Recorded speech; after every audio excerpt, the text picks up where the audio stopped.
Eu não gosto de andar colado, porque se o Jeep escorregar, ele dá atrás. Olha lá como que ele escorrega. Tá vendo? É, e o Fabião vai coladão, né? É, ele vai. É porque ele quer aproveitar onde o Hugo passa, né? Você não tem pneu? Que louco aqui. Nossa. Olha aqui vai dar uma chacoalhadinha. Que louco.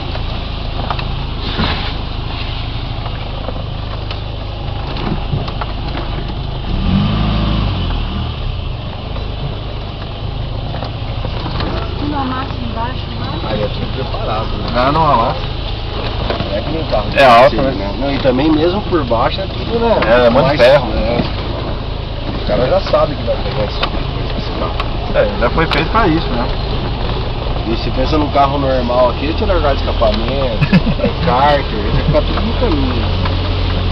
Menos a Eco, que é A Eco vai.